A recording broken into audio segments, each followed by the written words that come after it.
potencia eléctrica y la absorbe normalmente en el estator, ¿sí? Donde están las bobinas distribuidas en 120 grados para el caso del motor trifásico. Entonces de ahí se va a desarrollar un calor en las bobinas. Por eso tenemos las pérdidas por calor en el estator y a su vez también tenemos pérdidas en el hierro del estator, porque esa corriente va a generar un campo magnético. Por eso tenemos pérdidas en el hierro del estator. ¿Qué me queda de esa potencia? Me va a quedar la potencia sincrónica, que le llamamos P1,2. Es decir, la potencia que se va a transferir del estator al rotor, después de haberle descontado las pérdidas.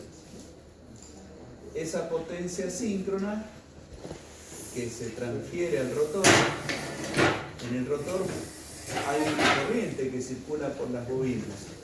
Esa corriente que circula por las bobinas también genera calor, pérdidas por efecto Joule. Y también se produce un campo magnético en el rotor. Por lo tanto, voy a tener pérdidas en el hierro. ¿Está bien? O sea que de esa potencia mecánica, recién que yo desarrollo en el rotor, ahora le voy a descontar las pérdidas mecánicas por rozamiento y ventilación. Rozamiento en los cojinetes y rozamiento en el aire, porque estas máquinas, para poder disipar este calor, necesitan un ventilador, un extractor de aire, que normalmente va puesto en el eje. Entonces ese extractor de aire me permite eliminar ese calor, pero produce pérdidas por rozamiento y ventilación. Además de las pérdidas adicionales, ¿sí? Pérdidas adicionales que pueden producirse por el dentado de las ranuras de la máquina. El ranurado de las máquinas también produce, digamos, una variación del rozamiento con el aire que produce un freno. ¿Está bien? Y otra pérdida considerada también adicional son las de los productos del campo magnético, en sí mismo. Entonces recién allí nos va a quedar la potencia útil en el eje, ¿sí? Entonces absorbemos una potencia eléctrica de la red y eso genera en el estator pérdidas en el cobre y pérdidas en el hierro. De allí queda la potencia para transferirse al rotor, que es la potencia síncrona. Esa potencia le tenemos que descontar las pérdidas por calor en el rotor y las pérdidas por magneto, o sea, pérdidas en el hierro, en el rotor, y recién allí nos queda la potencia mecánica. A esa potencia mecánica le restamos las pérdidas por rozamiento y ventilación y las pérdidas adicionales, y nos queda la potencia útil, que es con la que ustedes han estado trabajando en los problemas. Nosotros le dábamos un motor y le decíamos tantos caballos o tantos HP, nos estábamos refiriendo a esa potencia, la potencia útil, ¿sí? Que dividida por el rendimiento que incluye todas estas pérdidas, nos permite obtener la potencia eléctrica absorbida. Acá tenemos una localización digamos, de esas potencias y de esas pérdidas. Acá tenemos en el estator la potencia absorbida. La potencia que se transfiere en el entrehierro de la máquina, ahí tienen una vista frontal y una vista lateral. En la vista frontal se ve el entrehierro. O sea, la potencia que se transfiere del estator al entrehierro, al rotor, pasando por el entrehierro, es la potencia sincrónica. A esa potencia absorbida yo le quito las pérdidas del cobre, las pérdidas en el núcleo del estator, y me va a quedar esa potencia sincrónica. Esa potencia síncrona pasa al rotor, y en el rotor se van a desarrollar también pérdidas en el cobre y pérdidas en el hierro. Por lo tanto, de ahí me va a quedar la potencia mecánica aquí en el eje disponible. pero debido al rozamiento y ventilación en el ventilador o extractor y rozamiento mecánico también en los cojinetes o rodamientos o bujes que tenga el motor, ahí voy a tener pérdidas por rozamiento y ventilación. Recién allí me va a quedar, más las adicionales, me va a quedar la potencia útil en el eje, la polea del motor disponible para entregar a la carga. Bueno, acá hay ensayos que se le hacen a la máquina, se le hace el ensayo de cortocircuito con rotor bloqueado y aparece un efecto que se llama efecto pelicular. Yo les decía a ustedes que la corriente de arranque era una corriente muy alta, que podía tomar 8 veces la corriente nominal, porque en el arranque este motor se comportaba como un cortocircuito trifásico. Por eso la corriente toma valores muy altos. Entonces, ¿qué pasa en el arranque? Debido al valor elevado de corriente, nosotros sabemos que cuando la corriente toma valores muy intensos, muy altos de intensidad, el campo eléctrico en el centro del conductor hace que las cargas se desplacen hacia la superficie. Entonces, ese efecto hace que la corriente circule por las barras, si esta fuera una jaula de ardilla, circule por las barras más externas. Cuando la máquina arranca, nosotros veíamos que el resbalamiento comenzaba a variar, a disminuir. ¿Se acuerdan? Porque el resbalamiento era la relación 1 menos S, 1 menos N. El resbalamiento era N1 menos N2 sobre N1. Entonces cuando N2 era igual a 0, S era igual a 1. Pero a medida que N2 va aumentando y se aproxima a N1, bueno, S tiende a 0. ¿Está bien? El resbalamiento disminuye. ¿Y qué pasaba? En el circuito equivalente, la resistencia que representa la carga es una resistencia variable, cuyo valor, ¿cuánto valía? R2 por 1 menos S sobre S. ¿Está bien? Entonces, si S es igual a 0, 1 menos 0 es 1, dividido 0 es infinito, y representaba un circuito abierto. ¿Está bien? En cambio, si S era igual a 1, 1 menos 1 es 0, 0 sobre 1 es 0, y esto era un cortocircuito. ¿Sí? Entonces, esa resistencia es variable porque depende de, digamos, es equivalente a la carga mecánica que yo le aplico al eje. Y entonces una vez que la máquina arrancó, este reóstato es como que desciende, ¿sí? Del valor de cortocircuito pasa a un valor distinto, no vale 0, pero es un valor distinto de 1, y por lo tanto la corriente de arranque sola empieza a disminuir, o sea que empieza a circular por las barras más internas. ¿Está bien? Ese es un fenómeno que se produce en este tipo de motores durante el arranque y que se aprovecha con barras de distinto material, por ejemplo de latón y de cobre. El latón le ofrece una alta resistencia a la corriente, lo cual desplaza la curva de arranque, ¿sí? El par, ¿se acuerdan que lo habíamos visto eso? El par máximo nosotros lo teníamos, por ejemplo, al resbalamiento crítico. Pero si nosotros aumentábamos la resistencia del rotor, podíamos hacer que ese par máximo se colocara, por ejemplo, en el momento del arranque, ¿sí? Eso hacía que nosotros pudiéramos tener un par alto en el momento del arranque, suficiente como por ejemplo para mover una máquina a la que esté acoplada este motor.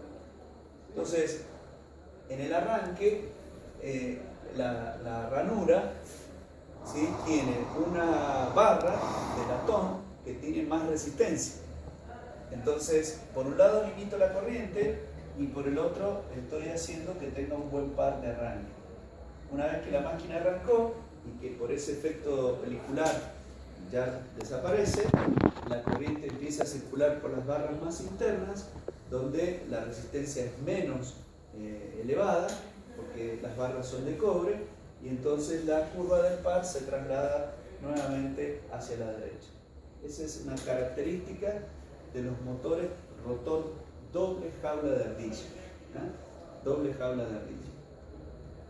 Bueno, con el ensayo de cortocircuito nosotros determinamos la tensión de cortocircuito, que va a ser una tensión reducida, igual que en el transformador, la corriente de cortocircuito, que es la corriente nominal, y con un batímetro determinamos la potencia del cortocircuito, y con esos datos podemos tener R1, R2.1 y X1 y X2.1, igual que en el transformador.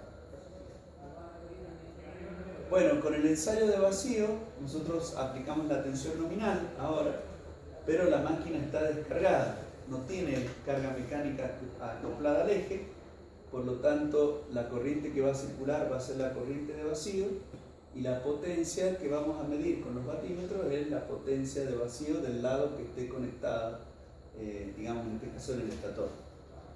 Bueno, acá la corriente de vacío, acá lo que se ve, por ejemplo, una relación entre la corriente de cortocircuito y la tensión, que es una relación lineal, y los factores de saturación en función del rebalamiento, que eso no lo vemos nosotros, esto está puesto allí, pero no lo vemos, ustedes no lo ven. Bueno, acá tienen el circuito modificado y exacto, es muy parecido al del transformador, ¿sí? Donde acá tienen el núcleo de la máquina. La diferencia es que, acuérdense, las dos frecuencias eran distintas. Acá las dos frecuencias eran distintas, la frecuencia de las corrientes del estator y las frecuencias de las corrientes del rotor no eran iguales. La frecuencia de las corrientes del rotor eran igual a S por F1 o F2 igual a S por F1. Entonces, para que nosotros tuviéramos un diagrama de una sola frecuencia, dividíamos por S, ¿está bien? Y después, si trabajábamos este valor, de este diagrama pasábamos a este, ¿está bien? Haciendo una división, o sea, ese valor R2 sobre S, nosotros decíamos que era igual a R2 más R2 por 1 menos S sobre S, ¿está bien? Entonces, este valor de resistencia se dividía en dos. Una resistencia R2 solita, que es la resistencia de los arrollamientos del rotor, y una resistencia R2 por 1 menos S2 sobre S, que representaba este reóstato, era equivalente a ese reóstato y equivalente a la carga del motor, a la carga mecánica del motor. Bueno, diagrama circular ustedes no lo ven, menos mal, que es un diagrama como este, que está basado en dos ensayos, el ensayo de vacío y el ensayo de cortocircuito. Con esos dos datos se traza este círculo, y con ese círculo se obtienen la recta de potencia, la recta de par, la recta de cupla, la recta de las pérdidas, todos los datos del motor. Eso ustedes ven, todos estos datos se pueden sacar a partir del diagrama circular. Es un diagrama que surge a partir de los ensayos que se le hacen al motor y de donde se pueden obtener todos los datos característicos de este. Eso nosotros no lo vemos. Vamos directamente al arranque de este motor. El arranque de este motor tiene problemas por la corriente elevada de arranque y por el par que desarrolla durante el arranque, que también puede ser elevado, y dañar, por ejemplo, los acoplamientos, porque ese torque elevado puede romper los acoplamientos, puede hacer que se rompan correas, que se rompa una cadena, ¿verdad? Por la tensión que origina. Y entonces, en algunos casos, conviene que el motor arranque en forma reducida, si tenga un arranque suave. O bien, el otro problema es con la corriente. Fíjense que acá tenemos la corriente respecto a la corriente nominal y en función de lo que sería el par. La corriente en el arranque es muy alta, ¿ven? Perdón, de la velocidad. Acá cuando la velocidad es 0, estamos en el arranque, la corriente ahí toma 6 veces la corriente nominal. Nosotros dijimos que podía tomar hasta 8. Acá en esta gráfica está tomando 6. A medida que la máquina va desarrollando vueltas, esa corriente va disminuyendo sola. ¿Por qué? Porque esta resistencia variable empieza a salir del estado de cortocircuito. El par, respecto del par nominal, acá por ejemplo, fíjense, tienen un par de arranque de 1,5 veces el par nominal en el arranque. O sea, eso puede llegar a resultar dañino para los acoplamientos. Entonces, no todos los motores asincrónicos conviene que arranquen en forma directa, porque esta corriente elevada puede hacer que salten las protecciones del motor. Si yo por ejemplo, le quiero poner un interruptor termomagnético, cada vez que levante la llave, bueno, la corriente va a tomar 6 veces la corriente nominal y lo puede interpretar como un estado de cortocircuito. Y entonces no me deje cerrar el circuito, no puede arrancar el motor. Y un par elevado como este puede hacer que, como les decía recién, rompa los acoplamientos. Entonces no siempre podemos arrancar en forma directa. Ustedes en la industria del petróleo, yo por ejemplo, esto que les voy a decir, yo les decía a los alumnos, algunos alumnos de electromecánica, que estos motores podían arrancar en forma directa hasta los 10 HP. Claro. Entonces habían 2 o 3 alumnos que trabajaban en la industria del petróleo y dicen, nosotros en el trabajo hacemos arrancar motores de 60 HP, de 100 HP en forma directa. Largaron eso así nomás. Entonces le digo, ¿y con qué tensiones trabajan? Ah, no, nosotros trabajamos con 6000 volts. Claro, son motores de media tensión. Entonces ese motor, en la industria de ustedes, no es problema, porque ustedes no están con otros consumidores en la red. Son ustedes nada más.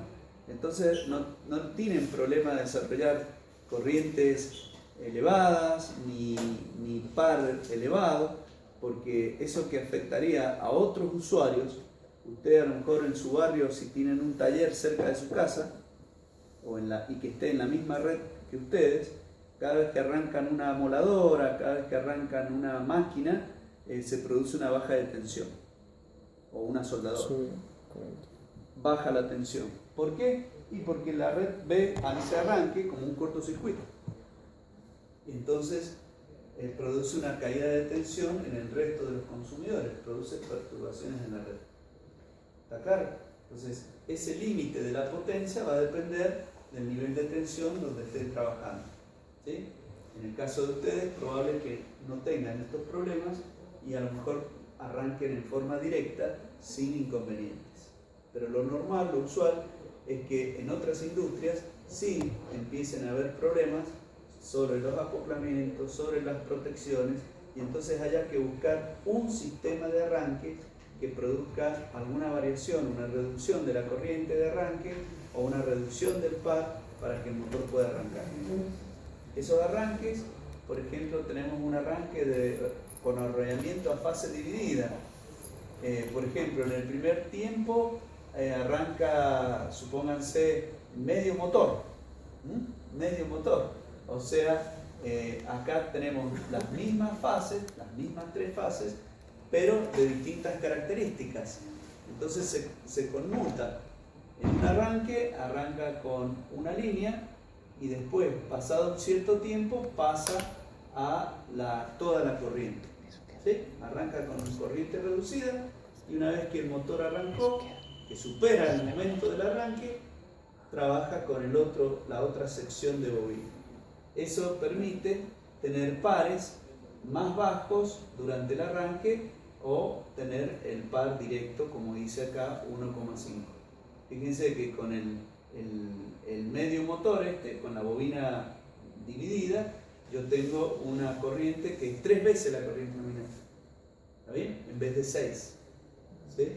Y una vez que el motor arrancó, que arrancó con menos corriente, porque 3 veces la nominal no es lo mismo que 6. Si el motor es de 10 amperes nominales, arranca con 30 en vez de 60. Como una vez que arrancó el motor, la corriente sola empieza a disminuir, cuando llega a una velocidad cercana a la velocidad de sincronismo, ¿sí? Pasa a la otra fracción, se eleva un poco más la corriente y recupera el par. Esa es la función. El otro método de arranque muy conocido y el más difundido quizás es el arranque estrella-triángulo, que lo van a hacer ustedes el viernes. El motor arranca en estrella con una tensión reducida. ¿Por qué? Y porque en lugar, si fuera 380, en lugar de 380 arranca con 220 voltios. Esa tensión reducida de 220 voltios reduce 1/3 la corriente. ¿Sí? Si la corriente de rearranque era de 6 amperes, 6 dividido 3 es 2. ¿Sí? La reduce a 1/3. Entonces arranca con una corriente de 2 amperes. Como una vez que el motor arrancó, la corriente empieza a disminuir. Cuando llega a una velocidad que está un poquito más del 80%, se desacopla digamos, el sistema estrella, pasa a triángulo y la corriente vuelve a tomar 3 veces la corriente nominal con un par que es mayor. O sea, una vez que la máquina arrancó, eso se hace, por ejemplo, en los motores que alimentan las bombas de riego. En los motores que alimentan las bombas de riego hay una llave especial que se llama llave Indela. Nosotros ya este viernes la van a poder ver y usar. Todavía se usa en los campos, en las fincas. Es una llave que tiene unos contactos que están sumergidos en aceite dieléctrico. Pídanle a Barroso, ese lo conseguí de Edemsa. Edemsa me regaló un 5 litros. Lo van a ver, es un aceite dieléctrico donde están sumergidos todos los contactos. Cuando arranca está en cero. La persona que maneja el motor mueve la palanca a estrella, el motor arranca en estrella con una tensión de 220 voltios, con una corriente reducida a 1/3 del valor nominal. Una vez que pasa cierto tiempo, un tiempo que la máquina toma revoluciones, se los pasa a triángulo y ahí se le aplica toda la tensión, los 380 voltios, y la máquina puede desarrollar todo el par. Porque cuando nosotros le aplicamos el arranque estrella, la corriente, el par, se reduce también a 1/3. ¿Sí? Así que fíjense, 3 dividido 3 es prácticamente 1. ¿Sí? A 1/3 más o menos se reduce el par de arranque. O sea que de tener un par de arranque de 1,5, nosotros tenemos un par de arranque de 0,5. ¿Se dan cuenta? Esa sería la idea. O sea, no solamente reducimos la corriente con este arranque, sino también reducimos el par. La corriente a 1/3 y el par a 1/3 también. ¿Está claro? Esa sería la ventaja, porque no dañamos tampoco los acoplamientos. Así que este es el arranque más difundido. La forma de hacer este arranque es una en forma manual, con esa llave especial que se llama llave Indela, que la van a ver el viernes. Y la otra forma es con contactores.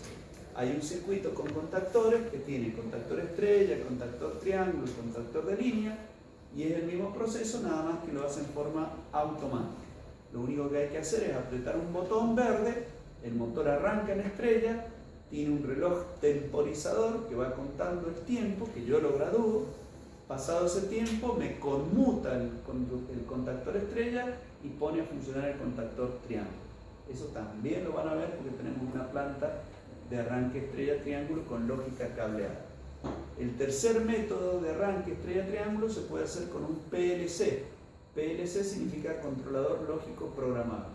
Es un dispositivo electrónico donde yo puedo disponer el arranque del motor en estrella-triángulo, pero en forma electrónica, con menor cantidad de cables que los que necesita el arranque estrella-triángulo por lógica cableada. La lógica cableada es una lógica más vieja, más antigua, pero sigue siendo utilizada porque es confiable y económica respecto de un PLC, que es un elemento que no solamente me puede gobernar un motor, sino que me puede gobernar varios motores. ¿Está claro? Al mismo tiempo. En la conexión estrella-triángulo por lógica cableada tenemos el contactor de línea, el contactor triángulo y el contactor estrella. La estrella se hace acá, ¿ven? En vez de eso que se hace acá en el contactor, es lo mismo que si yo lo hubiera hecho acá. ¿Ven? Acuérdense que el motor trifásico tiene una bornera de 6 bornes, ¿sí? De 6 bornes, donde cuando está en estrella, estos bornes se cortocircuitan. ¿Sí? Las bobinas del motor, supónganse ustedes, sean estas sean las bobinas del motor. ¿Sí? estas sean las bobinas del motor, conectarlas en estrella significaría hacer esto, ¿sí? Supongamos que es U, V, W, X, Y, Z. Entonces, esta es la conexión estrella, ¿sí? Ahí tienen ustedes el borne común, que es X igual Y igual Z, U, V y W. Y luego tenemos la conexión que puede ser triángulo, ¿sí? La conexión triángulo, en el cual yo hago esta conexión, ¿sí? ¿Qué tengo que hacer? Fíjense el detalle: U, V, W, X, Y y Z. Entonces, si yo tengo U, X, V, Y, W, Z, para conectarlo en triángulo, tendría que hacer los tres bornes. U lo tendría que unir con Y, o sea, hacer esto. B lo tendría que conectar con Z y W con X. ¿Qué dificultad tenemos acá? Y que estas chapas, esas son chapas, se cruzan. Y ese cruce es peligroso porque pueden ponerse en cortocircuito. ¿Está bien? Si se tocan. Entonces, ¿qué es lo que hace el fabricante? El fabricante cruza las conexiones por atrás de la bornera. ¿Está bien? Si esta es la bornera, con el U, V, W, X, Y, Z, lo que hace es la X, ¿sí? La X, o sea, esta es U, ¿cierto? Esta es U y la X la pone acá. Y la B, que es esta bobina, para que me quede enfrentada, la pone acá. Ahí pone I. Y la Z la pone acá. Entonces, U tiene que estar unido con I. Entonces pongo una chapita así. B tiene que estar unido con Z. Entonces pongo una chapita así. Y W tiene que estar unido con X. Entonces pongo una chapita así. ¿Se dan cuenta? Las tres chapas me quedan paralelas, verticales. No se cruzan como acá. ¿Sí? Entonces, eso estaría mal.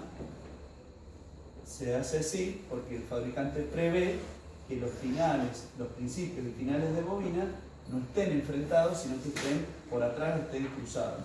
Entonces, cuando ustedes vean tres chapas en un motor, la bornera, puestas verticales, significa que ese motor está conectado en triángulo.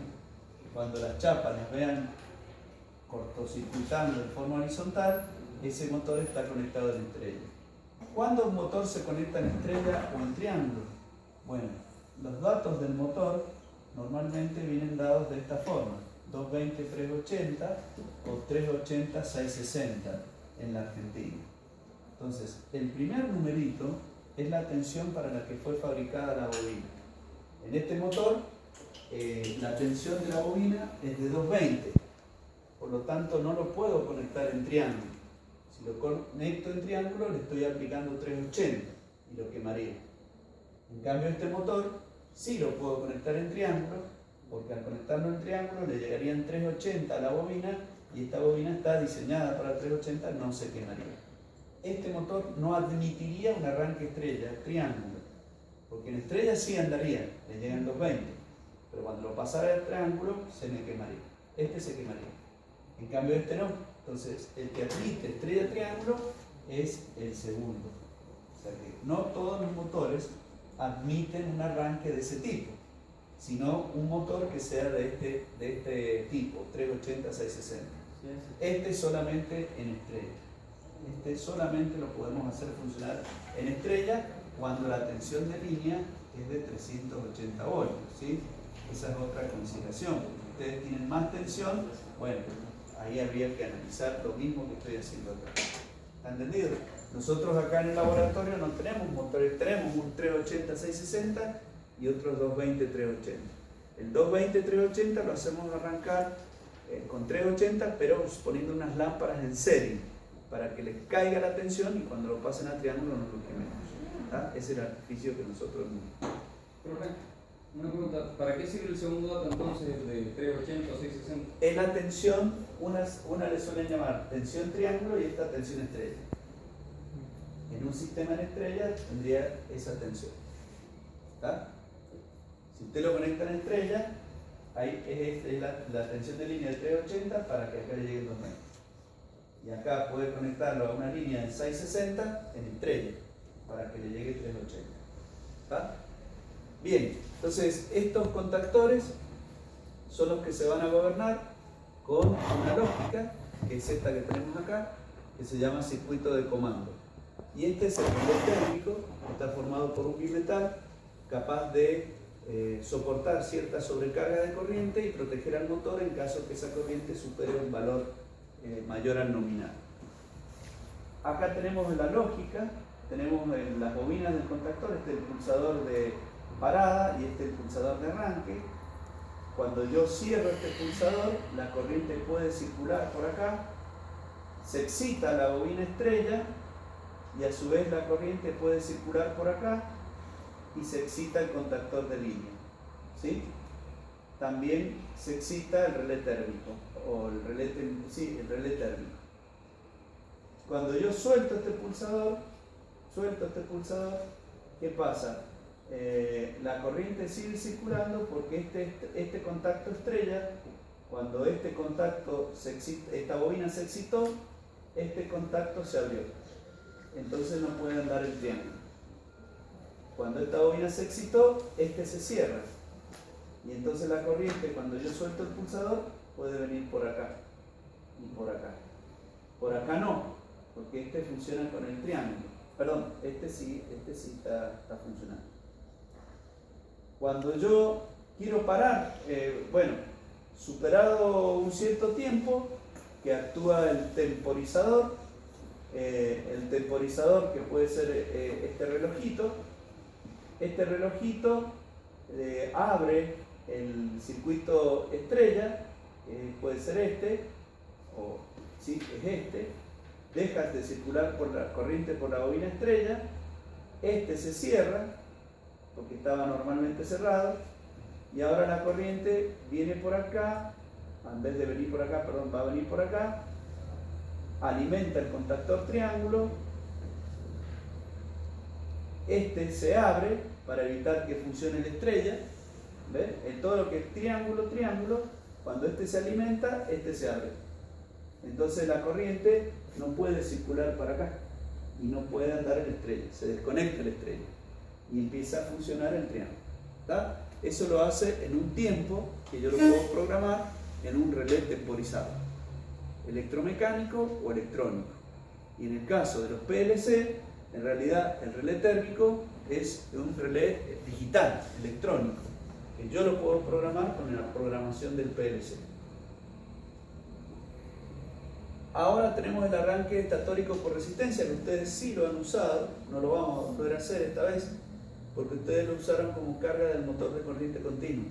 ¿Sí? Barroso les había preparado 3 resistencias, esas grandotas que tenían allá grises, y nosotros, variando la resistencia, le variábamos la tensión de alimentación al motor asincrónico, con lo cual variaba el par. Eso es lo que estábamos haciendo.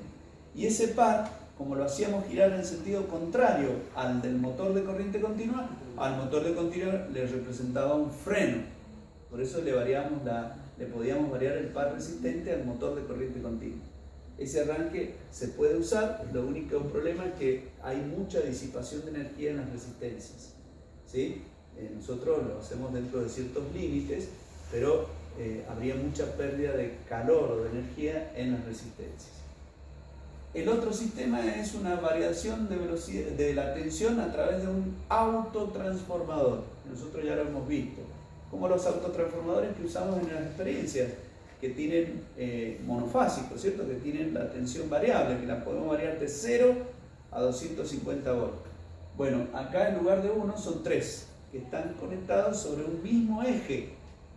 En vez de tener un solo aparato, tenemos 3, 1, 2, 3, todo en una misma columna. Y con una sola manivela movemos los 3 cursores al mismo tiempo. De esa forma regulamos la tensión trifásica de alimentación al motor. Y podemos hacer un arranque suave, del 25, del 50, del 75 al 100% de la tensión. Podemos variarla a voluntad, como nosotros lo dispongamos. Por eso tiene distintas salidas. ¿Sí? ¿Por qué en las curvas aparece como un salto en la curva de corriente en la primera? Claro, porque acá usted desacopla, ¿sí? le aplica ya el 100% de la tensión y entonces el par sube. El par motor varía con el cuadrado de la tensión. ¿Esa es la conmutación entre triángulo estrella? Es lo mismo. Acá también se genera, ¿ves? Yo arranco con tensión reducida, ¿sí? En estrella. Cuando yo arranco con tensión reducida en estrella, la corriente se reduce a 1/3. Por eso de 6 pasó a 2. Y el par, de ser 1,5, pasa a ser 0,5. O sea, usted reduce el par y reduce la corriente. Arranca el motor.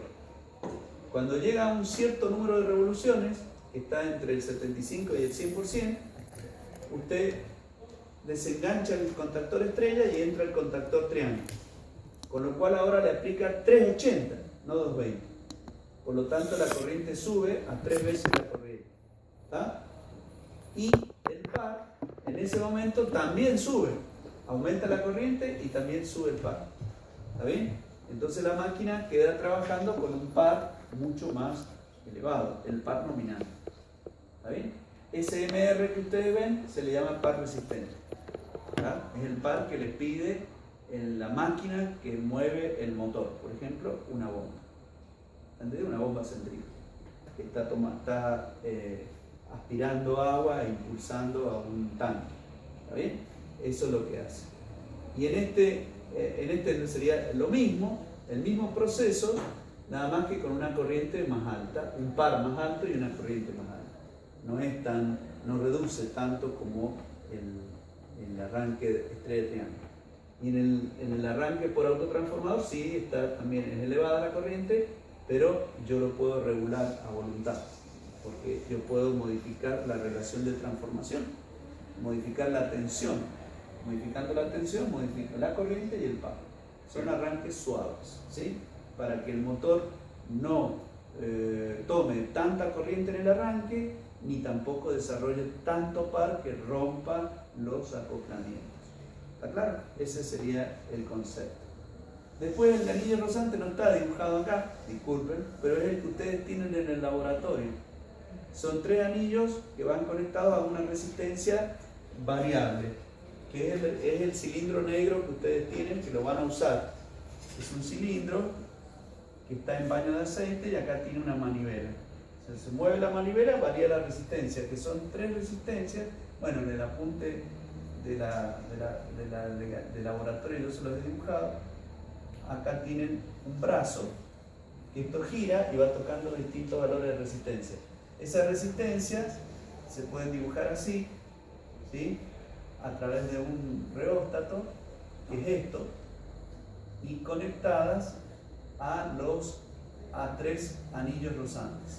Rozan los 3 anillos rozantes mediante escobillas, y de estos anillos va al rotor, ¿sí? A las 3 bobinas del rotor. ¿Ven? Por favor. Ese sería el esquema.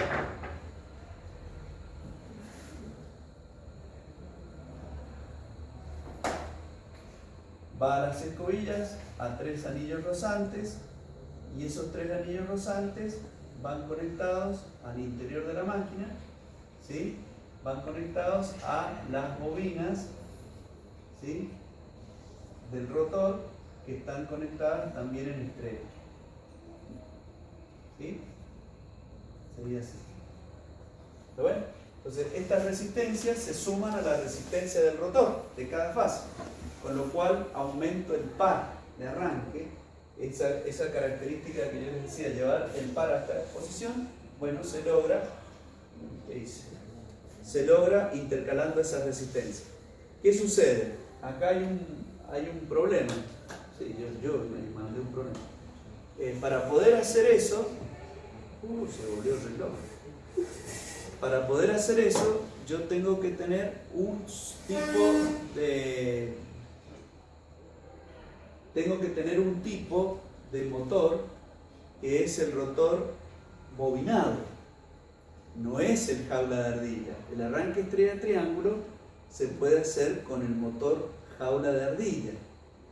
Y ustedes dirán, ¿cuál es la diferencia? Y el motor con rotor jaula de ardilla es mucho más barato. El motor con rotor bobinado es más caro. Entonces, eso también depende del motor que yo tenga. ¿Se dan cuenta? El arranque por resistencias rotóricas necesita de un motor con rotor bobinado, que es más caro, y además necesita las resistencias rotóricas. ¿Está claro? O sea que va a depender del tipo de motor que yo tenga, el arranque que me conviene. Y ahora, este arranque electrónico, suave, por tensión variable, lo que yo hago es, mediante este conjunto de tiristores, esos son tiristores, esa linecita que ven acá, creo que yo se lo expliqué en algún momento, ¿o no? ¿No? Ustedes sí les expliqué cómo es el ánodo y el cátodo. Este es el cátodo y este es el ánodo, ¿sí? Entonces, los electrones salen del cátodo, ¿verdad? Y son acelerados hasta el ánodo, que queda cargado o está con tensión positiva. Entonces los electrones se aceleran hasta la otra placa, que es el ánodo. Entre ellos se coloca una grilla de control, que se llama grilla de control, que está polarizada negativamente. Entonces, dependiendo del potencial negativo que yo le aplique a la grilla, si le pongo más potencial negativo o menos potencial negativo, los electrones pueden atravesar la pantalla o, digamos, en menor cantidad o en mayor cantidad. Cuando esto es menos negativo, pueden atravesar más electrones y llegan al ánodo. Si esto lo pongo más negativo, los electrones no pueden atravesar esta barrera porque es más negativa y entonces menos electrones llegan al ánodo. ¿Se dan cuenta? De esa forma, lo que estoy haciendo es modificar la curva de tensión. ¿Ven? Ese tiempo A es un tiempo que yo puedo controlar y mochar la onda de tensión. ¿Se dan cuenta? Hacer una tensión variable. Eso se hace variando el disparo de este dispositivo. Eso es lo que hace la electrónica. Y de esa forma regulo la tensión. Y regulando la tensión, limito la corriente. ¿Está? Este es un método. Hay otro, ¿ven? El arranque electrónico, ahí tienen la corriente de arranque, ¿sí? Y la tensión. ¿Cómo es la tensión? ¿Sí? Acá con el 100% de la tensión, con el 85%, con el 65%. Variando la tensión, el par varía con el cuadrado de la tensión. Entonces, modificando la tensión, yo modifico el par. Y modificando la tensión, también modifico la corriente. ¿Sí? El concepto es el mismo que el del arranque estrella-triángulo, por ejemplo. Pero en el estrella-triángulo yo tengo una sola posibilidad, que es raíz de 3 veces nada más. ¿Sí? La U de línea es raíz de 3 veces la U de fase en estrella. ¿Está bien? Y cuando paso a tensión triángulo es la U de línea igual a la U de fase. Bueno, la posibilidad que yo tengo acá, según el disparo del tiristor, es que yo puedo variar la tensión, puedo tomar distintos valores de tensión. ¿Se dan cuenta? No necesariamente tiene que ser raíz de 3. ¿Se entiende eso lo que quiero decir? Bueno. La corriente también se puede reducir a un tercio o la mitad, por ejemplo, acá. Y variando la tensión también puedo variar el par de arranque. ¿Sí? Estas son jaulas especiales, fue lo que yo les expliqué. El rotor doble jaula de ardilla. Este es un rotor especial. No todos los rotores vienen de este tipo. El rotor normal es de ranura profunda y si no, de doble jaula, donde esta es de latón y esta es de cobre.